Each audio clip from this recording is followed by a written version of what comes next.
Gate of ഗോസ്പലിലേക്ക് ഏവർക്കും സ്വാഗതം. വിശുദ്ധന്മാരുടെ സർവ്വ സഭകളിലും എന്ന പോലെ സ്ത്രീകൾ സഭായോഗങ്ങളിൽ മിണ്ടാതിരിക്കട്ടെ. 1 കൊരിന്ത്യർ 14 അധ്യായം 34 മുതൽ 37 വരെയുള്ള വാക്യങ്ങൾ. ഈ വിഷയത്തെ ആസ്പദമാക്കി ഈ വിഷയം ഇവിടെ വിശദീകരിക്കുകയാണ്. സ്ത്രീകൾ സഭകളിൽ മിണ്ടാതിരിക്കട്ടെ എന്ന് പറഞ്ഞാൽ എന്താണ് അതിൻ്റെ അർത്ഥം? ഈ ഭാഗത്ത് സ്ത്രീ എന്നും സ്ത്രീകളെന്നും പറഞ്ഞിട്ടുണ്ട്. സഭായോഗങ്ങളിൽ എന്നതല്ല കൂടുതൽ ശരി, സഭകളിൽ എന്നതാണ് ശരിയായിരിക്കുന്ന അർത്ഥം. ഇംഗ്ലീഷിൽ ചർച്ചസ് എന്നും ചർച്ച് എന്നും ഉപയോഗിച്ചിട്ടുണ്ട്. ഗ്രീക്ക് മൂലത്തിൽ എക്ലേസിയ എന്ന വാക്കാണ് കൊടുത്തിരിക്കുന്നത്, സഭായോഗങ്ങളിൽ എന്നല്ല. മിണ്ടാതിരിക്കട്ടെ എന്ന് പറഞ്ഞാൽ എന്താണ് അതിൻ്റെ അർത്ഥം? മിണ്ടാതിരിക്കട്ടെ എന്നതിന് ഇംഗ്ലീഷിൽ let your women keep silent in the churches എന്നാണ് ഇംഗ്ലീഷിൽ ഉപയോഗിച്ചിരിക്കുന്നത്. സൈലൻ്റ് എന്നതിന് ഗ്രീക്ക് മൂലത്തിൽ കൊടുത്തിരിക്കുന്നത് സിഗാറ്റോസൻ എന്ന ഒരു വാക്കാണ്. ഈ വാക്കിൻ്റെ അർത്ഥം നിശബ്ദത പാലിക്കുക, മൗനം പാലിക്കുക, രഹസ്യമായി സൂക്ഷിക്കുക എന്നൊക്കെയാണ്. നിശബ്ദത എന്നത് ശബ്ദത്തിൻ്റെയും ബഹളത്തിൻ്റെയും അഭാവത്തെയാണല്ലോ സൂചിപ്പിക്കുന്നത്. ഇവിടെ പ്രസ്താവിച്ചിരിക്കുന്ന ഈ ഭാഗം സ്ത്രീകൾ സഭായോഗത്തിൽ അല്ലെങ്കിൽ സഭയിൽ മിണ്ടാതിരിക്കട്ടെ എന്ന് പറഞ്ഞാൽ എന്താണ് അതിൽ നിന്ന് നാം മനസ്സിലാക്കേണ്ടത്?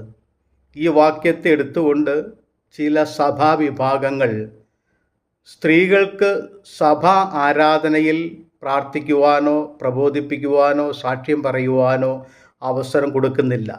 സ്ത്രീകൾ സഭയിൽ മിണ്ടാതിരിക്കട്ടെ എന്ന് വാക്യം ഉണ്ട് എന്ന് പറഞ്ഞുകൊണ്ട് ഈ വാക്യത്തെ ആസ്പദമാക്കി ചില സഭകളിൽ സ്ത്രീകൾക്ക് ശബ്ദിക്കുവാനോ സംസാരിക്കുവാനോ സാക്ഷ്യം പറയുവാനോ പ്രാർത്ഥിക്കുവാനോ ഒന്നും അവസരം നൽകുന്നില്ല.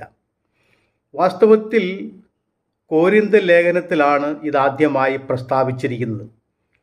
ആയതിനാൽ ഇത് എന്ത് അർത്ഥത്തിലാണ്, ഏത് പശ്ചാത്തലത്തിലാണ് എന്ന് മനസ്സിലാക്കേണ്ടത് ആവശ്യമാണ്. ഇവിടെ ഇത് ഏത് വിഷയത്തിലാണ് മിണ്ടാതിരിക്കേണ്ടത് എന്ന് കൃത്യമായി നിർവചിക്കുക പ്രയാസകരമാണ്. കാരണം അതിൻ്റെ വ്യക്തമായൊരു എവിഡൻസ് ഇവിടെ നമുക്ക് കാണുവാനായിട്ട് കഴിയുന്നില്ല. ആയതിനാൽ ഈ ഭാഗത്തെ പശ്ചാത്തലം ശരിക്ക് പരിശോധിച്ചെങ്കിൽ മാത്രമാണ് സ്ത്രീകൾ സഭയിൽ മിണ്ടാതിരിക്കട്ടെ എന്ന് പറഞ്ഞിരിക്കുന്നത് ഏത് അർത്ഥത്തിലാണ്, ഏത് സന്ദർഭത്തിലാണ് എന്ന് മനസ്സിലാക്കുവാനായിട്ട് കഴിയുന്നത്. ഇവിടെ സ്ത്രീ എന്നും സ്ത്രീകളെന്നും ഉപയോഗിച്ചിട്ടുണ്ട്. ഒരു സ്ത്രീയല്ല, സ്ത്രീകൾ, സ്ത്രീ എന്ന് പറഞ്ഞിരിക്കുന്നതിനാൽ ഒന്നിൽ കൂടുതൽ സ്ത്രീകളുമായി സംസാരിക്കുന്ന വിഷയത്തിൽ ബന്ധമുണ്ട് എന്ന് വളരെ വ്യക്തമായി നമുക്ക് മനസ്സിലാക്കാൻ കഴിയുന്നതാണ്. നാം ഈ ഭാഗം ശരിക്ക് പരിശോധിക്കുമ്പോൾ, ഇവിടുത്തെ സന്ദർഭം പരിശോധിക്കുമ്പോൾ അവിടെ ഉപയോഗിച്ചിരിക്കുന്ന ഒരു പദം, അവർ വല്ലതും പഠിക്കുവാൻ ഇച്ഛിക്കുന്നുവെങ്കിൽ വീട്ടിൽ വെച്ച് ഭർത്താക്കന്മാരോട് ചോദിച്ചു കൊള്ളട്ടെ എന്ന ഒരു പ്രസ്താവന ഇവിടെ കാണുവാനായിട്ട് സാധിക്കുന്നുണ്ട്. 1 കൊരിന്ത്യർ 14 അധ്യായം 33 മുതൽ 36 വരെയുള്ള വാക്യങ്ങൾ പരിശോധിച്ചാൽ മനസ്സിലാക്കാവുന്നതാണ്. അവിടെ അവരെന്തെങ്കിലും പഠിക്കുവാൻ ഇച്ഛിക്കുന്നുവെങ്കിൽ വീട്ടിൽ വെച്ച് ഭർത്താക്കന്മാരോട് ചോദിച്ചു കൊള്ളട്ടെ എന്ന ഈ പ്രസ്താവനയിൽ നിന്നും ഏതോ പഠന വിഷയവുമായി ബന്ധപ്പെട്ട സംസാരമോ തർക്കമോ സ്ത്രീകൾ തമ്മിലോ അല്ലെങ്കിൽ അവരുടെ ഭർത്താക്കന്മാരോട് സംശയ നിവാരണം വരുത്തുകയോ ചെയ്തിട്ടുണ്ടാകണം. അതുമായി ബന്ധപ്പെട്ട വിഷയമെന്ന് നമുക്ക് മനസ്സിലാക്കുവാനായിട്ട് കഴിയുന്നത്.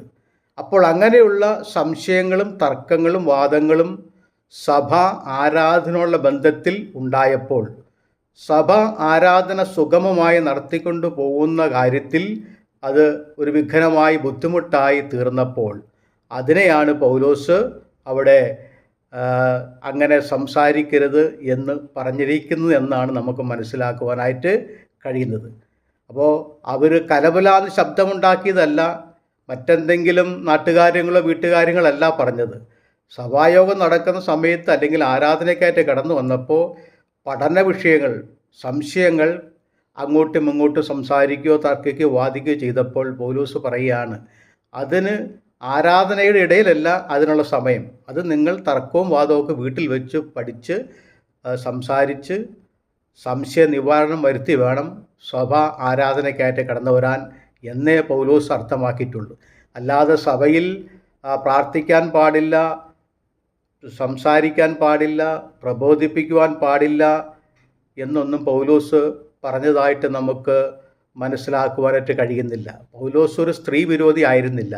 അങ്ങനെ ഏതെങ്കിലും തരത്തിലുള്ളതായ ഒരു വിലക്കോ അല്ലെങ്കിൽ അതിനുള്ള തടസ്സമോ പൗലോസ് പറഞ്ഞതായിട്ട് നമുക്ക് കാണുവാനായിട്ട് കഴിയുന്നില്ല. മാത്രവുമല്ല, കോരിന്ത്യ സഭയിൽ 11-ാം അധ്യായം പരിശോധിച്ചാൽ ഇടാതെ സ്ത്രീ പ്രാർത്ഥിക്കുകയോ പ്രവചിക്കുകയോ ചെയ്താൽ ഏത് സ്ത്രീയും തൻ്റെ തലയെ അപമാനിക്കുന്നു എന്ന് പൗലോസ് പറയുന്നുണ്ട്. അപ്പോൾ കോരിന്ത്യ സഭയിൽ സ്ത്രീകൾ പ്രവചിച്ചിരുന്നു എന്നും പ്രാർത്ഥിച്ചിരുന്നു എന്നും വളരെ വ്യക്തമാണല്ലോ. അപ്പോൾ സഭയിൽ പ്രാർത്ഥിക്കാൻ പാടില്ല, പ്രവചിക്കാൻ പാടില്ല എന്ന് പറയുന്നതിൽ യാതൊരു അർത്ഥവുമില്ല. ആ വിഷയവുമായി ബന്ധപ്പെട്ട കാര്യമല്ല പൗലോസ് അവിടെ പറഞ്ഞിരിക്കുന്നത്. തന്നെയുമല്ല, സ്ത്രീ മൂടുപടമിടാതെ പ്രാർത്ഥിക്കുന്നത് യോഗ്യമോ എന്ന് 11-ാം അധ്യായത്തിൽ ചോദിക്കുന്നുണ്ട്. അതായത് കോരിന്ത്യ സഭയിൽ ചില ക്രമക്കേടുകൾ ഉണ്ടായിരുന്നു, അവിടെ ഡിസോർഡർ ഉണ്ടായിരുന്നു.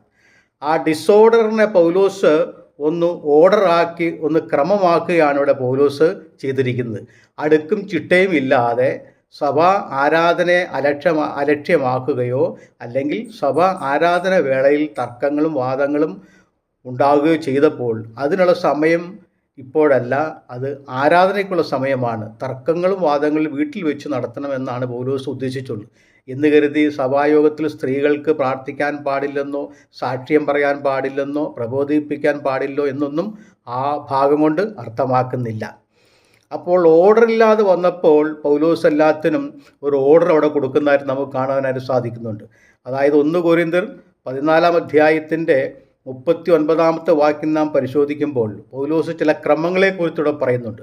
സകലവും ഉചിതമായും ക്രമമായും നടക്കട്ടെ, let all things be done decently and in order എന്ന് ഇംഗ്ലീഷിൽ ഉപയോഗിച്ചിട്ടുണ്ട്. അപ്പോൾ ഡീസൻ്റ്ലി എന്ന് പറയുമ്പോൾ നമുക്കറിയാം മര്യാദയില്ലാതെ, അന്തസ്സില്ലാതെ, ക്രമമില്ലാതെ എന്നൊക്കെയാണല്ലോ ആ വാക്കുകൊണ്ട് ഉദ്ദേശിച്ചിരിക്കുന്നത്. അപ്പോൾ സഭായോഗം എന്ന് പറഞ്ഞാൽ വളരെ അന്തസ്സുള്ള ഒരു കാര്യമായിരിക്കണം. വളരെ അന്തസ്സോടും ഡീസൻറ്റോടും കൂടി വേണം സഭ ആരാധന മുൻപോട്ട് പോകാൻ. അപ്പോൾ അവിടെ അന്തസ്സില്ലാതെ, ഒരു ക്രമമില്ലാതെ, ഒരു മര്യാദയില്ലാതെ പെരുമാറിയപ്പോഴാണ് പൗലോസ് സകലവും ഉചിതമായി ക്രമമായി നടക്കട്ടെ എന്നുള്ള ആ ഓർഡർ അവിടെ നൽകിയിരിക്കുന്നത്. അതുകൊണ്ട് സ്ത്രീകൾക്ക് പ്രാർത്ഥിക്കുവാനോ പ്രവചിക്കുവാനോ സാക്ഷ്യം പറയുവാനോ ഒന്നും സഭയിൽ സ്വാതന്ത്ര്യം ഇല്ല എന്ന് പറയുന്നതിൽ യാതൊരു അർത്ഥവുമില്ല. അങ്ങനെ പൗലോസ് പറഞ്ഞിട്ടുമില്ല. സ്ത്രീകൾക്ക് പ്രാർത്ഥിക്കുവാനും പ്രവചിക്കുവാനും സഭയിൽ സ്വാതന്ത്ര്യമുണ്ടായിരുന്നു. 1 കൊരിന്ത്യർ 11-ാം അധ്യായം 5-ാം വാക്യത്തിൽ ഇത് പ്രതിപാദിച്ചിരിക്കുന്നു. സഭയുടെ നിയന്ത്രണവും നടത്തിപ്പും ശുശ്രൂഷയും പുരുഷന്മാർ ചെയ്യേണ്ടതാണല്ലോ. പുരുഷ ശുശ്രൂഷകന്മാർ ആണ് അത് നിർവഹിക്കേണ്ടത്. അതിന് വിഘാതമായ നിലയിൽ സ്ത്രീകൾ നിൽക്കരുത് എന്നാണ് പൗലോസ് ഉദ്ദേശിച്ചിരിക്കുന്നത്. അതുകൊണ്ടാണ് താൻ ഇപ്രകാരം പറഞ്ഞിരിക്കുന്നത്, എന്നാൽ ഏത് പുരുഷൻ്റെയും തല ക്രിസ്തു, സ്ത്രീയുടെ തല പുരുഷൻ, ക്രിസ്തുവിൻ്റെ തല ദൈവം എന്ന് നിങ്ങൾ അറിയണമെന്ന് ഞാൻ ആഗ്രഹിക്കുന്നു. 1 കൊരിന്ത്യർ 11-ാം അധ്യായത്തിൻ്റെ 3-ാമത്തെ വാക്യം. അപ്പോൾ ഇതുകൊണ്ട് പൗലോസ് എന്താ അവിടെ ഉദ്ദേശിച്ചിരിക്കുന്നത്? പുരുഷൻ്റെ തലയ്ക്ക് മുകളിൽ കയറി സ്ത്രീകൾ ശബ്ദമുണ്ടാക്കരുത്, അല്ലെങ്കിൽ അപ്രകാരമുള്ള ഒരു ക്രമീകരണങ്ങളോ ശബ്ദകോലാഹലങ്ങളോ തർക്കങ്ങളോ വാദങ്ങളോ ഉണ്ടാക്കാനായിട്ട് പാടില്ല. ഇതാണ് പൗലോസ് ആഗ്രഹിച്ചിരിക്കുന്നത്. അത് നിയന്ത്രിക്കുവാനും അതിൻ്റെ എല്ലാം ക്രമീകരണം വരുത്തുവാൻ പുരുഷനായ ശുശ്രൂഷകൻ സഭയ്ക്കുണ്ട്. അപ്പോൾ ആ ശുശ്രൂഷകന് മുകളിൽ കയറി ഒന്നും ചെയ്യരുതെന്നാണ് പൗലോസ് ഇവിടെ വ്യക്തമാക്കിയിരിക്കുന്നത്. കാരണം എന്താണ്? നമ്മുടെ നാടൻ ഒരു ചൊല്ലുണ്ടല്ലോ, തലയിരിക്കുമ്പോൾ വാലാടണ്ടാന്ന്. അപ്പോൾ പുരുഷൻ്റെ തല ക്രിസ്തുവാണ്. ക്രിസ്തുവിൻ്റെ തല ദൈവമാണ്, സ്ത്രീയുടെ തല പുരുഷനാണ്. അപ്പോൾ സ്ത്രീയുടെ തല പുരുഷനായിരിക്കാൽ തലയാണെല്ലാം നിയന്ത്രിക്കേണ്ടത്. ആയതിനാൽ അത് പൗലോസ് ഗൗരവപൂർവ്വം ഓർമ്മിപ്പിക്കാൻ എന്ന് കരുതി സഭയിൽ സ്ത്രീകൾക്ക് പ്രാർത്ഥിക്കുവാനോ പ്രവചിക്കുവാനോ പ്രബോധിപ്പിക്കുവാനോ സാക്ഷ്യം പറയുവാനോ സ്വാതന്ത്ര്യമില്ല എന്നതിൽ അർത്ഥമില്ല. മിണ്ടാതിരിക്കട്ടെ എന്നതുകൊണ്ട് എല്ലാ വിഷയങ്ങളിലും മിണ്ടാതിരിക്കണം എന്നർത്ഥമാകുന്നില്ല. കാരണം ഏതെങ്കിലും ഒരു വിഷയത്തോട് ബന്ധപ്പെട്ട കാര്യമായിരിക്കാനാണ് കൂടുതൽ ന്യായം. ഒരു ഉദാഹരണം ഞാൻ ഈ വിഷയത്തോട് ബന്ധപ്പെട്ട് ചൂണ്ടിക്കാണിക്കാം. യേശുക്രിസ്തുവിൻ്റെ 3 ശിഷ്യന്മാരുമായി കർത്താവ് താബോർ മലയിലേക്ക് പ്രാർത്ഥിക്കുവാൻ വേണ്ടി കയറിപ്പോയി. അവിടെ പത്രോസും യാക്കോബും യോഹന്നാനും കർത്താവിനോടുകൂടെ താബോർ മലയിൽ പ്രാർത്ഥനയ്ക്ക് വേണ്ടി അവിടെ ആയിരിക്കുമ്പോഴാണല്ലോ ഒരു വലിയ ദർശനം അവർ കാണുന്നത്. കർത്താവായ യേശുക്രിസ്തുവിൻ്റെ മുഖത്തിൻ്റെ ഭാവം മാറുകയും ഉടുപ്പ് മിന്നുന്ന വെള്ളയായി തീരുകയും മോശയും ഏലിയാവും യേശുവിനോട് സംഭാഷിക്കുകയും അവർ ഒരു മേഘത്തിന് കീഴിൽ ആകുകയും ചെയ്തു. മേഘത്തിൽ നിന്ന് ഇവൻ എൻ്റെ പ്രിയപുത്രൻ, ഇവന് ചെവി കൊടുപ്പിൻ എന്ന് ഒരു ശബ്ദവും ഉണ്ടായി. ഈ സംഭവങ്ങൾക്ക് മൂകസാക്ഷികളായ 3 അപ്പോസ്തലന്മാർ കർത്താവിനോടുകൂടെ ഉണ്ടായിരുന്നല്ലോ. അവർ ഈ സംഭവങ്ങളെല്ലാം കാണുകയും കേൾക്കുകയും അനുഭവിക്കുകയും ചെയ്തു. പക്ഷേ അത് കഴിഞ്ഞ് അവർ താബോർ മലയിൽ നിന്നും ഇറങ്ങിപ്പോന്നപ്പോൾ താബോർ മലയിൽ വെച്ചുണ്ടായ സംഭവങ്ങൾ, അനുഭവങ്ങൾ അവർ ആരോടും അറിയിക്കാതെ മൗനമായിരുന്നു എന്നാണ് ബൈബിളിൽ എഴുതിയിരിക്കുന്നത്. ലൂക്കോസിൻ്റെ സുവിശേഷം 9-ാം അധ്യായം 28 മുതൽ 36 വരെയുള്ള വാക്യങ്ങളിലാണ് അത് പ്രസ്താവിച്ചിരിക്കുന്നത്. അവർ കണ്ടത് ഒന്നും ആ നാളുകളിൽ ആരോടും അറിയിക്കാതെ മൗനമായിരുന്നു എന്നാണ് ബൈബിളിൽ എഴുതിയിരിക്കുന്നത്. അതിനർത്ഥം എന്താണ്? താബോർ മലയിൽ സംഭവം മാത്രമേ അവർ മിണ്ടാതിരുന്നുള്ളൂ. ആ വിഷയത്തിൽ മാത്രമാണ് അവർ മൗനമായിരുന്നത്. മറ്റു വിഷയങ്ങളിലെല്ലാം അവർ മൗനം വെടിഞ്ഞ് സംസാരിക്കുകയും പ്രസംഗിക്കുകയും ഒക്കെ ചെയ്തിരുന്നു. അപ്പോൾ ഈ ആശയവും കോരിന്തിയ ലേഖനത്തിലെ സ്ത്രീകൾ സഭയിൽ മിണ്ടാതിരിക്കട്ടെ എന്ന ഭാഗവുമായി ഒരുമിച്ച് ചിന്തിക്കുന്നത് വളരെ ഉചിതമായിരിക്കും. അപ്പോൾ സഭായോഗത്തിൽ സ്ത്രീ മിണ്ടാതിരിക്കട്ടെ എന്ന് പറഞ്ഞാൽ സ്ത്രീ വന്ന് പ്രാർത്ഥിക്കാതെയും പ്രബോധിപ്പിക്കാതെയും സാക്ഷ്യം പറയാതെയും ഇരിക്കണം എന്ന അർത്ഥത്തിലല്ല പൗലോസ് പറഞ്ഞിരിക്കുന്നത്. അതായത് സഭായോഗം നടക്കുന്ന സമയത്ത് തർക്കങ്ങളും വാദങ്ങളും പഠിപ്പിക്കലുകളും സ്ത്രീകൾക്കിടയിൽ പാടില്ല എന്ന് മാത്രമേ പൗലോസ് ഉദ്ദേശിച്ചിട്ടുള്ളൂ. അപ്പോൾ ഇവിടെ അപ്പോസ്തലന്മാർ മൗനമായിരുന്നു പറഞ്ഞാൽ ആ താബോർ മലയിൽ അവർക്ക് അനുഭവപ്പെട്ട വിഷയങ്ങളിൽ മാത്രമാണ് മൗനമായിരുന്നത്. മറ്റു കാര്യങ്ങളിലെല്ലാം അവർ സംസാരിക്കുകയും പ്രബോധിപ്പിക്കുകയും ചെയ്തിരുന്നു എന്ന് വളരെ വ്യക്തമാണല്ലോ. അപ്പോൾ ആയതിനാൽ കോരിന്ത്യ ലേഖനത്തിലെ സ്ത്രീകൾ സഭയിൽ മിണ്ടാതിരിക്കട്ടെ എന്ന് പറഞ്ഞിരിക്കുന്നതിൻ്റെ ആശയം ഏറെക്കുറെ എന്താണെന്ന് മനസ്സിലാക്കുവാനായിട്ട് കഴിഞ്ഞല്ലോ. അതുകൊണ്ട് പൗലോസ് അടുക്കും ചിട്ടയും ക്രമവും ഓർഡറും കോരിന്ത്യ സഭയ്ക്ക് നൽകി. ഓരോ യോഗങ്ങളിലും പ്രാർത്ഥനാ യോഗങ്ങളിൽ ആരാധനാ യോഗങ്ങളിൽ നടക്കേണ്ടത് എങ്ങനെയായിരിക്കണം എന്നുള്ള എന്തൊരു ക്രമീകരണമാണ് പൗലോസ് അവിടെ നൽകിയിരിക്കുന്നത്. സ്ത്രീ മൗനമായിരുന്ന് പൂർണ്ണ അനുസരണത്തോടുകൂടെ പഠിക്കട്ടെ, മൗനമായിരിക്കാൻ അല്ലാതെ ഉപദേശിപ്പാനോ പുരുഷൻ്റെ മേൽ അധികാരം നടത്തുവാനോ ഞാൻ സ്ത്രീയെ അനുവദിക്കുന്നില്ല. 1 തീമോത്തിയോസ് 2-ാം അധ്യായം 11-12 വാക്യങ്ങൾ. മറ്റൊരു ഭാഗത്ത് പൗലോസ് പറഞ്ഞിരിക്കുന്ന ഒരു കാര്യമാണ് സ്ത്രീ മൗനമായിരുന്ന് പൂർണ്ണ അനുസരണത്തോടുകൂടെ പഠിക്കട്ടെ, അല്ലാതെ ഉപദേശിപ്പാനോ പുരുഷൻ്റെ മേൽ അധികാരം നടത്തുവാനോ ഞാൻ സ്ത്രീയെ അനുവദിക്കുന്നില്ല. തീമോത്തിയോസിൻ്റെ 1-ാം ലേഖനം 2-ാം അധ്യായം 11-12 വാക്യങ്ങൾ. വളരെ പ്രധാനപ്പെട്ടതായ ഒരു വാക്യമാണിത്. എന്താണ് ഇവിടെ ഈ മൗനം എന്ന് പറഞ്ഞാൽ? ഇവിടെ മൗനം ആയിരുന്നു എന്നതിന് ഇംഗ്ലീഷ് ബൈബിളിലെ ന്യൂ കിങ് ജെയിംസ് വേർഷനിൽ സൈലൻസ് എന്ന വാക്കും ഗ്രീക്ക് ഇംഗ്ലീഷ് ബൈബിളിൽ ക്വയറ്റ്നെസ് എന്നുമാണ് ഉപയോഗിച്ചിരിക്കുന്നത്. മൗനമായിരുന്നു എന്നതിന് ഗ്രീക്ക് മൂലത്തിൽ ഉപയോഗിച്ചിരിക്കുന്ന പദം ഹെസിച്ചിയ എന്നൊരു പദമാണ്. ഹെസിച്ചിയ എന്ന വാക്കിൻ്റെ അർത്ഥം നിശ്ചലത, വിശ്രമം, ശാന്തത, നിശബ്ദത എന്നൊക്കെയാണ്.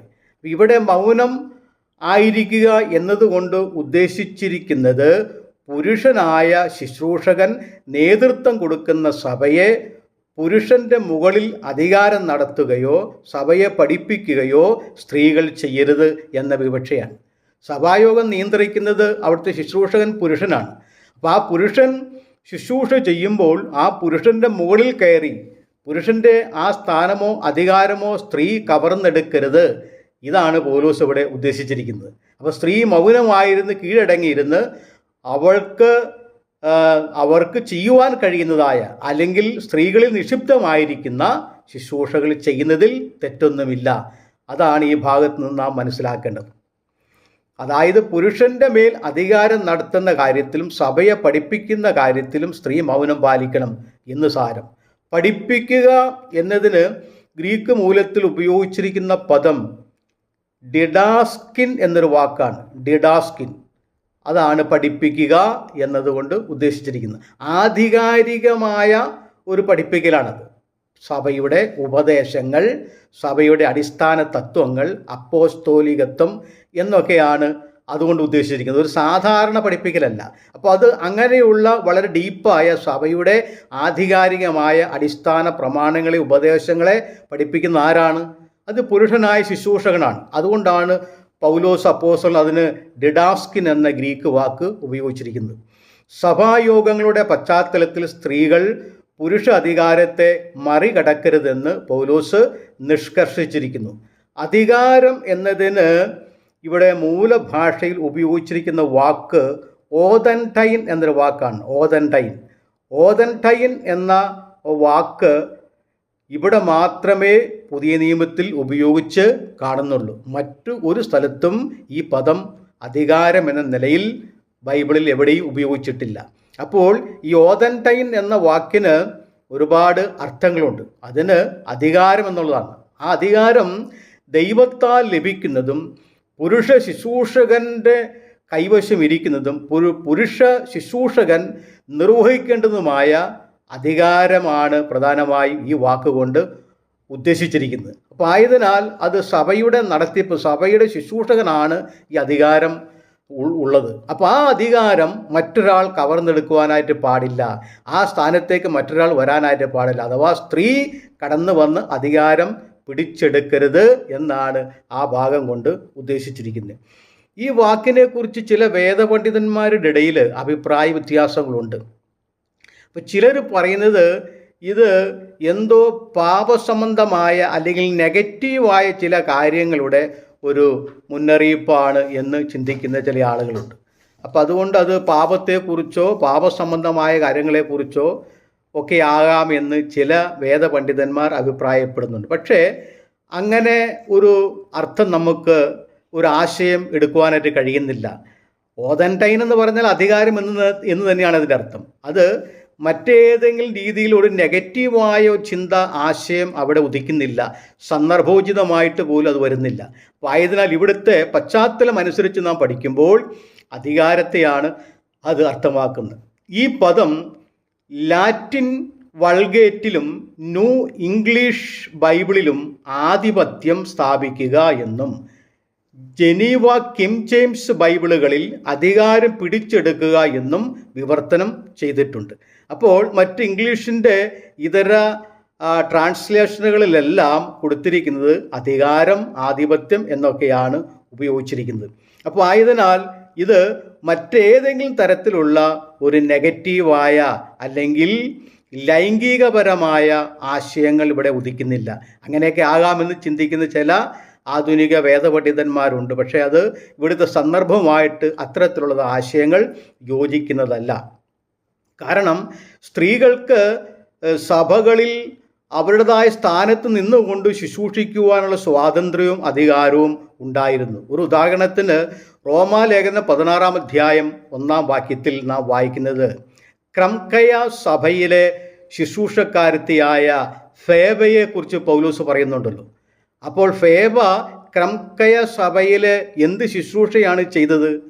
നാം മലയാളത്തിൽ ഒറ്റ നോട്ടത്തിൽ വായിക്കുമ്പോൾ ആ സഭയുടെ ശുശ്രൂഷകയായിരുന്നു ഫേബ എന്ന് ചിലപ്പോൾ തോന്നിപ്പോയേക്കാം. പക്ഷേ സഭയുടെ ആധികാരികമായ പുരുഷൻ ചെയ്യുന്ന ശുശ്രൂഷയല്ല ഫേബ ചെയ്തിരുന്നത്. കാരണം അവിടെ ഉപയോഗിച്ചിരിക്കുന്ന ഒരു പദം ഗ്രീക്ക് മൂലത്തിൽ കൊടുത്തിരിക്കുന്നത് ഡിയാക്കോനൻ എന്നൊരു വാക്കാണ് ഉപയോഗിച്ചിരിക്കുന്നത്. ഡിയാക്കോനൻ. ആ ഡിയാക്കോനൻ എന്ന ഗ്രീക്ക് പദത്തിൻ്റെ ഇംഗ്ലീഷ് പദമാണ് ഡീക്കൻ എന്നത്. അപ്പോൾ ഡിയാക്കോനൻ എന്ന് പറഞ്ഞാൽ A servant of the church എന്നാണ് ആ വാക്കിൻ്റെ അർത്ഥം. ചർച്ചിലെ, സഭയിലെ ഒരു സർവൻ്റ്, ഒരു ദാസിയായിരുന്നു. വളരെ കുറഞ്ഞ റാങ്കിലുള്ള ഒരു ശുശ്രൂഷയായിരുന്നു ഫേബ അവിടെ ചെയ്തിരുന്നത്. സഭായോഗം നിയന്ത്രിക്കുകയോ സഭ ആരാധന ലീഡ് ചെയ്യുകയോ ആയിരുന്നില്ല ഫേബയുടെ ശുശ്രൂഷ എന്ന് ചുരുക്കം. അപ്പോൾ അതുകൊണ്ട് സഭയിലെ ഒരു ശുശ്രൂഷ എന്ന് പറഞ്ഞാൽ ഒട്ടനവധി ശുശ്രൂഷകൾ സഭയിലുണ്ടല്ലോ. അതുകൊണ്ട് വളരെ താഴ്ന്ന നിലയിലുള്ള, ലോ ക്ലാസ്സിലുള്ള ഒരു ശുശ്രൂഷയായിരുന്നു ഫേബ ചെയ്തിരുന്നത്. അപ്പോൾ ഡീക്കൻ എന്ന ഈ പദം ഉണ്ടായത് പുരാതന ഗ്രീക്ക് പദമായ ഡയക്കോണോസ് എന്ന പദത്തിൽ നിന്നാണ് ഡീക്കൻ എന്ന വാക്ക് ഉണ്ടായത്. അതിൻ്റെ അർത്ഥം ദാസൻ, വെയിറ്റർ, ദൂതൻ എന്നൊക്കെയാണ് ആ പദത്തിൻ്റെ അർത്ഥം. അപ്പോൾ വളരെ താഴ്ന്ന നിലവാരത്തിൽ ശുശ്രൂഷ ചെയ്യുന്ന, ജോലി ചെയ്യുന്ന ഒരു സെർവൻറ്റിനെ അല്ലെങ്കിൽ ഒരു ദാസിയാണ് പദം കൊണ്ട് അർത്ഥമാക്കിയിരിക്കുന്നത്. അപ്പോൾ ആയതിനാൽ ഇവരിവിടെ ചെയ്തുകൊണ്ടിരുന്ന ശുശ്രൂഷ എന്ന് പറഞ്ഞാൽ സഭയിൽ സ്നാനത്തിന് വേണ്ടി വരുന്ന സ്ത്രീകളെ അതിനുവേണ്ടി ഒരുക്കുക, അതിനുവേണ്ട ക്രമീകരണങ്ങൾ ചെയ്യുക, ചർച്ച് വൃത്തിയാക്കുക, ശുചീകരണ പ്രവൃത്തികൾ ചെയ്യുക, ആരാധനയ്ക്ക് വേണ്ടി സഭയെ ഒരുക്കുക, അതിനുവേണ്ട ക്രമീകരണങ്ങൾ ചെയ്യുന്ന ഒരു ശുശ്രൂഷയായിരുന്നു ഈ ഫേബ ചെയ്തിരുന്നത്. അല്ലാതെ സഭായോഗം നിയന്ത്രിക്കുകയോ സഭയുടെ ശുശ്രൂഷകനോ പാസ്റ്ററോ ആയിരുന്നില്ല. അപ്പോൾ അങ്ങനെയുള്ള അധികാരം പൗലോസ് സ്ത്രീക്ക് നൽകിയിരുന്നില്ല. എന്നാൽ സ്ത്രീകൾക്ക് പ്രബോധിപ്പിക്കുവാനും അവരെ പഠിക്കുവാനും അവർക്ക് പ്രാർത്ഥിക്കുവാനും അവർക്ക് പ്രബോധിപ്പിക്കുവാനും സാക്ഷ്യം പറയുവാനും പ്രവചിക്കുവാനൊക്കെ അവർക്ക് സാഹചര്യങ്ങൾ, സാവകാശം ഉണ്ടായിരുന്നു എന്നാണ് മനസ്സിലാക്കാനായിട്ട് കഴിയുന്നത്. പ്രത്യേകിച്ച് സ്ത്രീകൾക്ക് വേണ്ടിയുള്ള, സ്ത്രീകൾ മാത്രം കൂടി വരുന്ന മീറ്റിങ്ങുകളിൽ അവരെ ഉത്തേജിപ്പിക്കുക, അവർക്ക് പ്രോത്സാഹനം കൊടുക്കുക, അവരെ ധൈര്യപ്പെടുത്തുക, അവർക്ക് ചെറിയ ചെറിയ ആ പ്രബോധനങ്ങളെ കൊടുക്കുക ഒക്കെയായിരുന്നു. ഇങ്ങനെയുള്ള ശുശ്രൂഷകളായിരുന്നു സ്ത്രീകൾക്ക് സഭയിൽ പൗലോസ് അപ്പോസ്തലൻ അനുവദിച്ചിരുന്നത്. അല്ലാതെ ചിലർ പഠിപ്പിക്കുന്നത് പോലെ, ചിന്തിക്കുന്നത് പോലെയോ സ്ത്രീകൾക്ക് സഭയിൽ ശുശ്രൂഷിക്കുവാനോ അല്ലെങ്കിൽ പ്രബോധിപ്പിക്കുവാനോ സാക്ഷ്യം പറയുവാനോ പ്രാർത്ഥിക്കുവാനോ ഒന്നും അവസരങ്ങളില്ല. അതാണ് എന്ന് പറഞ്ഞുകൊണ്ട് സഭയെ തെറ്റിദ്ധരിപ്പിക്കുന്ന തെറ്റായ ഉപദേശങ്ങൾ പലരും സ്വീകരിച്ചിട്ടുണ്ട്. പക്ഷേ വേദപുസ്തകം ആധികാരികമായി നാം മനസ്സിലാക്കിയാൽ അങ്ങനെയുള്ള ആശയങ്ങൾ തെറ്റാണ് എന്ന് വളരെ വ്യക്തമായി മനസ്സിലാക്കുവാനായിട്ട് സാധിക്കുന്നുണ്ട്. കാരണം പൗലോസ് പറഞ്ഞിരിക്കുന്നത് കർത്താവിൽ കൂടാതെ സ്ത്രീയുമില്ല പുരുഷനുമില്ല, സ്ത്രീയോ പുരുഷനോ ഏതുമില്ല, എല്ലാവരും ഒന്നത്രേ, എല്ലാവരും രാജകീയ പുരോഹിത വർഗമാണ്. അപ്പോൾ ആയതിനാൽ അങ്ങനെയുള്ള പുരോഹിത ഗണത്തിൽ നിന്നും ശുശ്രൂഷ ലീഡ് ചെയ്യുവാൻ ദൈവം പുരുഷ ശുശ്രൂഷകനെ അതിനുവേണ്ടി അധികാരപ്പെടുത്തി നിയമിച്ചിരിക്കുന്നു എന്നാണ് മനസ്സിലാക്കുവാനായിട്ട് കഴിഞ്ഞിരിക്കുന്നത്. അതായതിനാൽ കോരിന്ത ലേഖനത്തിലെയും തീമോത്തിയോസിൻ്റെ 1-ാം ലേഖനത്തിലെയും സ്ത്രീ മിണ്ടാതിരുന്ന് മൗനമായി പഠിക്കട്ടെ എന്ന് പറഞ്ഞിരിക്കുന്നതും സ്ത്രീകൾ സഭായോഗങ്ങളിൽ മിണ്ടാതിരിക്കട്ടെ എന്ന് പറഞ്ഞിരിക്കുന്നതിൻ്റെ അർത്ഥം എന്താകുന്നു എന്ന് നമുക്ക് ആധികാരികമായ നിലയിൽ ഗ്രഹിക്കുവാനും മനസ്സിലാക്കുവാനായിട്ട് കഴിഞ്ഞല്ലോ. ആയതിനാൽ തെറ്റായിരിക്കുന്ന ഉപദേശങ്ങളോ അല്ലെങ്കിൽ ആശയങ്ങളുടെ പിന്നാലെ പോകാതെ ദൈവശാസ്ത്രം ആധികാരികമായി നാം പഠിച്ച് മനസ്സിലാക്കി ആ സത്യത്തിലും ആ പ്രബോധനത്തിലും ആ യാഥാർത്ഥ്യത്തിലും അതിൻ്റെതായ ഓർഡറിൽ കാര്യങ്ങൾ മുൻപോട്ട് കൊണ്ടുപോകുവാനായിട്ട് കഴിയേണ്ടത് ആവശ്യമാണ്. ആയതിനാൽ സ്ത്രീക്കും സ്വാതന്ത്ര്യമുണ്ട്, സമത്വമുണ്ട്. ഇതെല്ലാം അപ്പോസ്തലനായ പൗലോസ് നൽകുന്നുണ്ട്. എന്നാൽ എല്ലാത്തിനും ഒരു ഓർഡറുണ്ട്. തല ഉള്ളപ്പോൾ തലയാണ് നിയന്ത്രിക്കേണ്ടത്. ആയതിനാൽ അതാത് സ്ഥാനത്തിരുന്നു കൊണ്ട് ദൈവം നൽകിയിരിക്കുന്ന കൃപയ്ക്കൊത്തവണ്ണം ആത്മീക ശുശ്രൂഷകളും ആത്മീകമായ കാര്യങ്ങളും പ്രവർത്തിക്കുന്നതിൽ യാതൊരു അപാകതയും ഇല്ല എന്ന് നമുക്ക് മനസ്സിലാക്കുവാനായിട്ട് ദൈവവചന അടിസ്ഥാനത്തിൽ കഴിഞ്ഞുവല്ലോ. അതുകൊണ്ട് സ്ത്രീകൾ സഭായോഗത്തിൽ മിണ്ടാതിരിക്കട്ടെ എന്ന വിഷയത്തെക്കുറിച്ച് ആധികാരികമായി ഗ്രഹിക്കുവാൻ നമുക്ക് കഴിഞ്ഞല്ലോ. ദൈവം നിങ്ങളെ അനുഗ്രഹിക്കട്ടെ. ആമേൻ.